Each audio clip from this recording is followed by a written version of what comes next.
Blood runs through Berwick's cobbled streets. Not a trickle, Rivers. The wooden palisade, rotted, pathetic, burns behind English knights as they push deeper into the town. Screams echo off stone walls. A Scotsman who moments ago bared his backside at the King of England now lies face down in mud that's turning crimson. Edward Longshanks watches, unmoved. This is what defiance costs.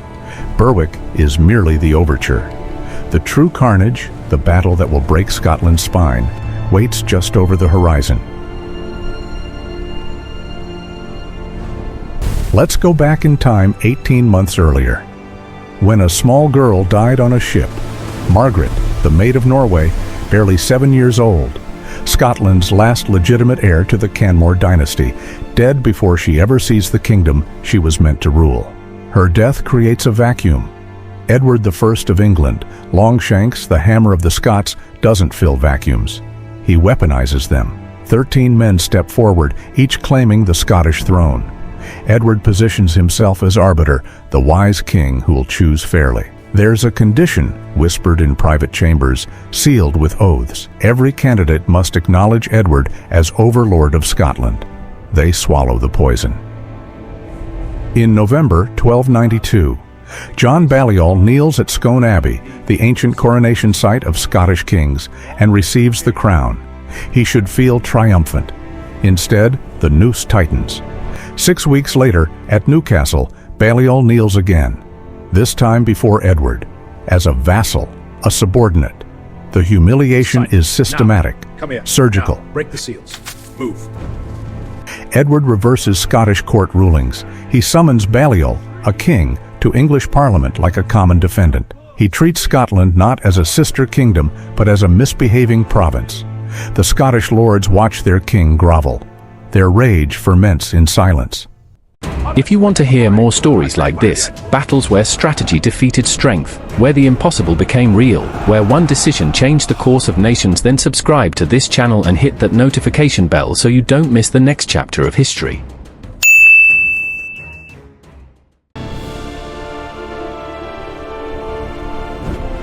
France moves first. King Philip IV seizes Edward's lands in Gascony, a masterstroke that fractures Edward's attention. Wales erupts in revolt. Edward is a wolf fighting on two fronts, and the Scottish lords see their opening. October 1295. In darkened chambers, Scottish nobles forge an alliance with France. The Auld Alliance, it will be called. They elect a council to govern in Balliol's name, stripping power from the puppet king to wield it themselves. The message to Edward is clear: Scotland will not heal. Edward's response is a muster order. March 1st, 1296, Newcastle. The English war machine assembles, thousands of armored knights, longbowmen, infantry. The largest force Edward has commanded since conquering Wales. The Scots answer with their own call to arms. Men gather at Caddenley, north of Selkirk, farmers alongside knights. They know what's coming. The Scots make their first mistake. They strike first. Late March, Scottish forces pour across the border, burning Northumberland, ravaging villages. They besiege Carlisle, but fail, repelled by Robert Bruce. Yes, that Bruce, fighting for England now, against his own countrymen. The Scottish withdrawal is chaotic, uncoordinated. Edward doesn't pursue. He doesn't need to. He has a different target in mind.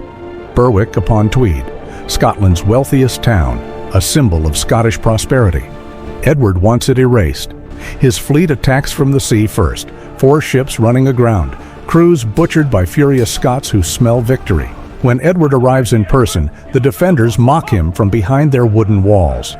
One man, emboldened by drink or foolishness, turns around and exposes himself. Edward doesn't flinch. He signals the cavalry. What happens next is not a battle. It's an erasure.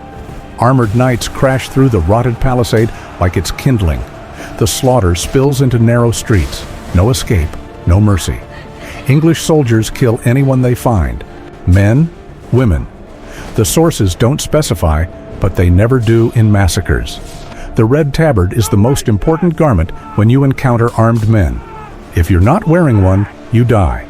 Edward offers the garrison in the castle, 200 men under William Douglas, A choice: surrender and live, or resist and burn with Berwick. Douglas surrenders. Everyone else in Berwick isn't so fortunate. Edward stays in the charred ruins for a month, supervising the construction of a massive defensive ditch. 80 feet wide, 40 feet deep, a scar on the landscape. A messenger arrives carrying a letter sealed with the Scottish royal arms. John Balliol, King of Scots, formally renounces his homage to Edward. The language is defiant. The oath was extorted by violent pressure. Balliol reclaims his dignity in ink. Too late. Edward turns his gaze north. Dunbar Castle, April 1296. The castle belongs to Patrick, Earl of March, an English loyalist. He's with Edward at Berwick. His wife, however, holds the castle, and she has chosen Scotland. When Edward sends John de Warenne, Earl of Surrey, north with a small army to besiege Dunbar, the garrison realizes they can't hold long. They send word to King John, camped 10 miles west at Haddington. Balliol surprises everyone. Instead of negotiating surrender, he sends an army. Under John Comyn, Scottish forces march to break the siege. April 27th, morning, Comyn's Scots take position on high ground, Spottismuir near Doon Hill. Below them, Surrey's English forces are split. Infantry besieging the castle, cavalry preparing to attack uphill. The Scots have the advantage. Elevation, defensive position. Comyn watches Surrey's cavalry ford the Spotburn, a steep, narrow ravine. The English lines fragment as they cross. They look disorganized, vulnerable, maybe even retreating. Comyn makes his decision. Charge. The Scottish cavalry thunders downhill. The ground betrays them. The gully is steeper than it appeared from above. Horses stumble. Riders lose momentum. What should be a devastating hammer blow becomes a staggered, piecemeal assault. The English regroup instantly. Surrey's knights, freshly across the burn, wheel their mounts and countercharge. The impact is catastrophic. The Scottish line shatters. Riders scatter. Horses scream. Men flee into Ettrick Forest or are ridden down in the heather. One Scottish knight, Sir Patrick Graham, dies fighting. Everyone else runs or surrenders. Over 100 knights captured, the Earls of Atholl, Menteith, Ross, Scotland's nobility, led away in chains. John Comyn, the commander, among them. The battle lasts less than an hour. The war effectively ends in that hour.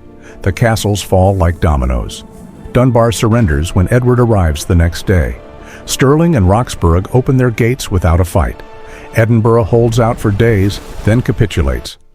By summer, Edward is celebrating in Perth, deep in Scottish territory, when word arrives John Balliol wishes to submit. July 10th, 1296. Montrose. They bring the King of Scots before Edward like a criminal. In a ritual designed for maximum humiliation, English soldiers physically tear the royal blazon from Balliol's tabard, ripping away the symbols of his kingship. Toom Tabard, empty coat. That's what they call him now. Balliol is shipped to the Tower of London, a king in name only, now a prisoner in truth. Edward isn't finished. He goes to Scone Abbey and removes the Stone of Destiny, the ancient coronation stone of Scottish kings, and sends it south to Westminster. He takes the royal regalia from Edinburgh, every symbol of Scottish sovereignty stripped away. The message is existential. Scotland no longer has a king because Scotland is no longer a kingdom. August 28th, Berwick. Edward holds an English parliament on Scottish soil. He compels every Scottish landowner to swear fealty, not to a Scottish crown, but to him, to England. Thousands comply. In September, Edward appoints John de Warenne, Victor of Dunbar, as Viceroy of Scotland. Before departing, Edward reportedly jokes as he hands over the Scottish seal. A man does good business when he rids himself of a turd. He rides south, believing Scotland conquered. In the forests and glens, a name begins circulating. A young man, a minor noble, someone Edward hasn't heard of yet, William Wallace. And the embers Edward thought he extinguished at Dunbar? They're already smoldering into flame. Aye, the rebellion begins.